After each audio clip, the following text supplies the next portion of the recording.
నమస్తే అండి.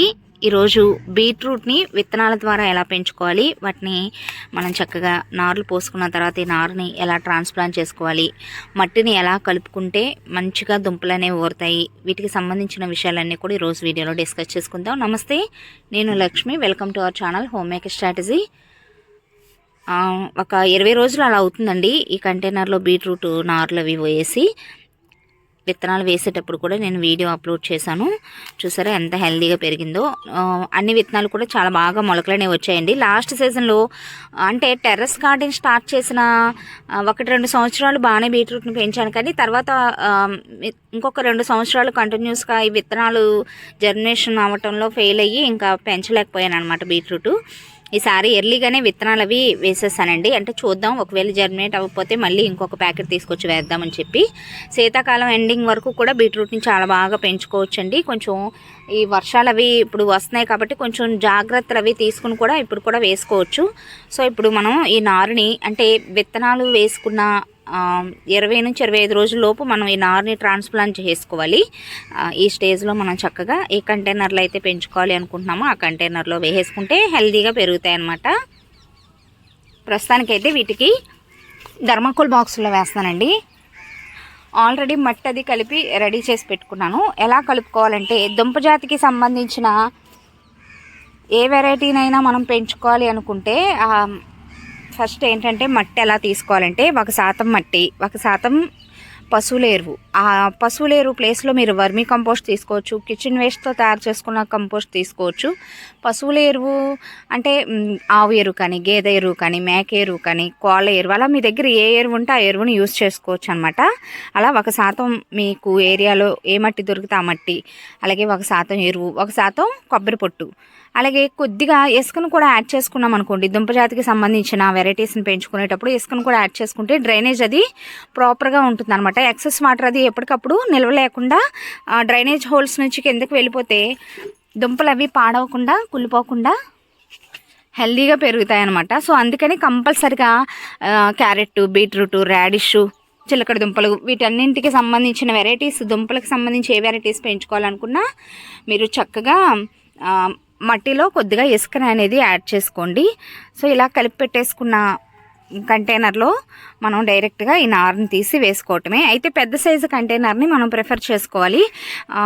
వెడల్పు ఎక్కువగా ఉండాలన్నమాట. లోతు ఇది కొంచెం ఎక్కువే, ఇంత లోతు లేకపోయినా కనీసం 6 నుంచి 8 అంగుళాలు లోతుండి కొంచెం వెడల్పు ఇంకా మన ఇష్టం, ఎంత వెడల్పు ఎక్కువ ఉన్నా పర్వాలేదన్నమాట. మీరు గ్రో బ్యాగ్స్లో పెట్టుకోవచ్చు, 100 రూపీస్ బ్లాక్ టబ్స్లో పెట్టుకోవచ్చు. ఇలా కొంచెం ఇంకా మీరు గ్రో బ్యాగ్స్ని కూడా స్క్వేర్ షేప్లో కూడా కుట్టుకుని కూడా పెంచుకోవచ్చు అనమాట. అడుగున డ్రైనేజ్ హోల్స్ అనేవి కంపల్సరీగా చేసుకోవాలండి. ఇప్పుడు ఈ నారుని మనం ట్రాన్స్ప్లాంట్ చేసుకుందాం. నార్మల్గా అయితే ఈ నారంతా కూడా ఈ కంటైనర్కి ఎక్కువే అయిపోద్దండి. ఫస్ట్ బాగా కొంచెం హెల్దీగా పెరిగిన మొక్కల వరకు తీసి ట్రాన్స్ప్లాంట్ చేద్దాం. అడుగున ఇంకా చిన్న చిన్న మొక్కలు ఉన్నాయి చూసారా, ఇవి కొన్ని ఒక 10 రోజులు, వారం 10 రోజులు ఆగి మనం వేరే కంటైనర్ ఏదైనా రెడీ చేసుకుని దానిలో వేసుకోవచ్చు అనమాట. వర్షం స్టార్ట్ అయిపోయిందండి. వీడియో మధ్యలోనే పెద్ద వర్షం స్టార్ట్ అయిపోయిందండి. ఇంకా గబగబా కిందకి వచ్చేసాం. ఈ మధ్య వర్షాకాలం స్టార్ట్ అయ్యాక ఈ మధ్యకాలంలో ఎక్కువగా వీడియోస్ మధ్యలోనే వర్షం పడుతుంది. ఇంకా గబగబా మళ్ళీ వీడియో మధ్యలో ఆపేయటం, కిందకి రావటం, మళ్ళీ వెళ్ళటం, ఇలా 2-3 సార్లు మధ్యలో బ్రేక్ వస్తుందన్నమాట వీడియోస్ మధ్యలో. సో ఇలా వర్షాకాలంలో మనం నార్లవి ట్రాన్స్ప్లాంట్ చేసుకున్నప్పుడు కూడా కంటైనర్స్ని కొంచెం సెమీ షేడ్లో పెట్టుకుని తర్వాత మనం ఎండలోకి షిఫ్ట్ చేసుకోవాలండి. మరి ఫోర్స్గా వర్షం పడే ప్లేస్లో మనం కంటైనర్స్ అవి పెడితే మళ్ళీ నార్లు అవి పాడైపోయే అవకాశం ఉంటుంది. సో వీడియోని కంటిన్యూ చేద్దాం వర్షం తగ్గిన తర్వాత. వర్షం తగ్గిందండి.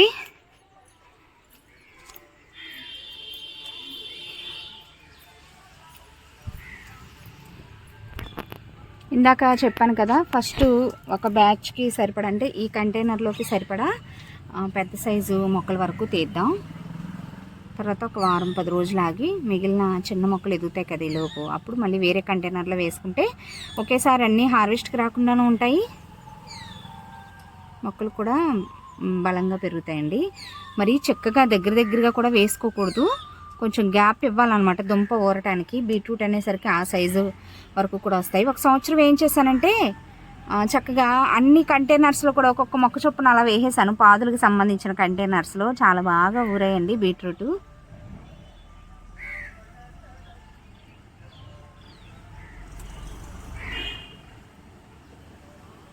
చూద్దాం ఆ మొక్కలు వేసేసిన తర్వాత గ్యాప్ని బట్టి మనం తీసి వేసుకుందాం.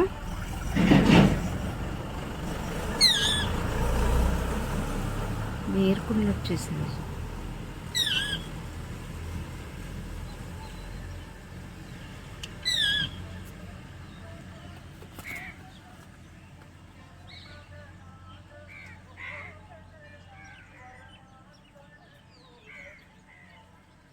ఇలా కొంచెం వెడవెడంగా ట్రాన్స్ప్లాంట్ చేసుకోవటమే.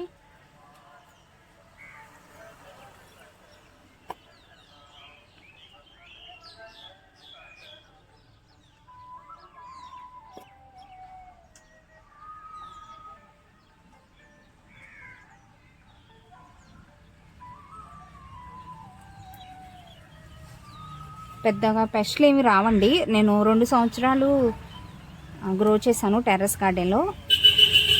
చాలా బాగా ఊరుతాయి అన్నమాట. సింపుల్ అండి. క్యారెట్ కూడా నేను హార్వెస్ట్లు తీసుకున్నాను కానీ 1 సంవత్సరం వేసి చిన్న సైజులో వచ్చాయన్నమాట. కానీ బీట్రూట్ మనకి షాపుల్లో ఏ వెరైటీ మనకి ఏ సైజులో దొరుకుతాయి షాపుల్లో సేమ్ అలాగే వచ్చాయన్నమాట. బీట్రూట్ మాత్రం టెర్రస్ గార్డెన్లో చిన్న చిన్న కంటైనర్స్లో కూడా చాలా బాగా ఊరుతాయండి. మనం మంచిగా లిక్విడ్ ఫర్టిలైజర్స్ ఇవన్నీ కూడా వేసుకుంటూ ఉంటే దుంపలు బాగా ఊరుతాయి.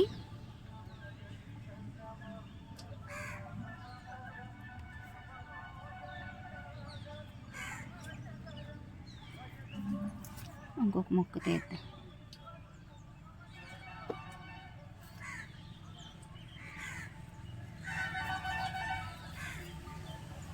చాలండి. మొత్తం 3 వరుసలు అనమాట. ఈ వరుసలో 4 మొక్కలే పడినాయి కానీ మిగిలినట్లో 5 అనమాట. 14 మొక్కలు అనమాట. ఒక్క కంటైనర్లో 14 దుంపలు ఊరుతాయి. మనకి ఎదిగిన దుంపను ఎదిగినట్టు హార్వెస్ట్లు తీసుకోవచ్చు అనమాట. ఇంకా ముందు వీటి కోసం మనం ఏమేమి జాగ్రత్తలు తీసుకోవాలి, దుంపలు మంచిగా ఊరాలంటే ఎరువులు ఎలా వేసుకోవాలి, ఇవన్నీ కూడా ముందు వీడియోస్లో తెలుసుకుందాం. అయితే చక్కగా సాయంత్రం, ఇది వర్షాకాలమే కాబట్టి మబ్బుగానే ఉంటుందండి డే అంతా కూడా 2-3 రోజుల నుంచి. అందుకని చెప్పి నేను మార్నింగ్ టైంలోనే ట్రాన్స్ప్లాంట్ చేశాను. అదే కొంచెం ఎండలు వేసే టైంలో అయితే సాయంత్రం టైంలో ఇలా మొక్కల్ని ట్రాన్స్ప్లాంట్ చేసుకున్నాం అనుకోండి, మార్నింగ్ కల్లా చక్కగా సెట్ అవుతాయి అన్నమాట. ఒకవేళ ఇంకా మొక్కలు స్ట్రెస్కి గురి కాకుండా చక్కగా హెల్దీగా ఇవి సర్వైవ్ అవ్వాలి, ఇలా ట్రాన్స్ప్లాంట్ చేసుకున్నా లేదంటే విత్తనాలు ఏవైనా మనం నార్లు వేసుకున్నా కూడా ఆ కంటైనర్లో కొంచెం ఎప్సమ్ సాల్ట్ని వాటర్లో కలిపి కూడా చక్కగా పైన చల్లామనుకోండి, ఇలా మొక్కలు ట్రాన్స్ప్లాంట్ చేసుకున్నాక ట్రాన్స్ప్లాంటింగ్ షాక్ నుంచి ఇవి తేరుకుంటాయి అన్నమాట మొక్కలు. ఎప్సమ్ సాల్ట్ని మనం అలా కూడా యూజ్ చేసుకోవచ్చు. బట్ ప్రాబ్లం ఏం లేదండి, ఎండది వేయట్లేదు. ఇప్పుడే వీడియో మధ్యలో కూడా వర్షం వచ్చింది కదా, చక్కగా సెట్ అయిపోతాయి. ఇలా సన్నని చినుకులు పడే టైంలో అయితే ఇంకా మొక్కలు ఇంకా ఫెయిల్యూర్ అనేది ఉండదన్నమాట, చక్కగా నాటుకుపోతాయండి. కొంచెం లైట్గా వాటర్ చిలకరించుకుందాం. ఎంత వర్షం పడినా కూడా మనం మొక్కలు ఏవి వేసుకున్నా కూడా కొంచెం నీళ్ళు అనేవి పోసుకోవాలి. వర్షం పడుతుంది కాబట్టి కొంచెం పైన వేసుకుంటే చాలండి. చూడటానికి కూడా అందంగా ఉంటాయి అన్నమాట బీట్రూట్ మొక్కలు. మీరు ఎదిగే కొద్దీ చూద్దరు కానీ. నెక్స్ట్ ఈ నారు ఉంది కదా, దీన్ని కొంచెం వర్షం పడుతుంది కాబట్టి కొంచెం షేడ్లో పెట్టేసుకుందాం. ఇక్కడ పెడుతున్నాను చూడండి. ఇంకా చక్కగా కొంచెం హైట్ అయిన తర్వాత వేరే కంటైనర్లోకి ఏదైనా చిన్న సైజు థర్మాకోల్ బాక్స్లో వేసుకుందాము. ఇన్ని మొక్కలు కాకపోయినా ఇంకా వస్తున్నాయండి, అక్కడక్కడ చిన్న మొక్కలు కూడా ఉన్నాయి. కలుపు ఉంది, ఇంకా వేర్లు పక్కవాటి వేర్లు డస్ట్ పోతాయని ఇవి తీయటం మానేశాను. వేరే ఒక కంటైనర్లోకి సరిపడా నారైతే మళ్ళీ వస్తుంది. 1 వారం ఆగిన తర్వాత మనం ట్రాన్స్ప్లాంట్ చేసుకుందాం. ఇవి ఎర్ర క్యాబేజ్ అండి, కంటైనర్లో వేసాను. మొత్తం 5 మొక్కలు వేసాను, 2 చనిపోయినాయి, 3 మాత్రం చాలా హెల్దీగా పెరుగుతున్నాయి అనమాట. ఇదే ఫస్ట్ టైము ఎర్ర క్యాబేజీని పెంచడం. చూద్దామండి. బీట్రూట్తో పాటు క్యారెట్ నార్ను కూడా వేసాను కదా, అది కూడా హెల్దీగా పెరుగుతుందండి. దాని ట్రాన్స్ప్లాంటింగ్ వీడియో కూడా నేను నెక్స్ట్ అప్డేట్లో తెలియచేస్తాను.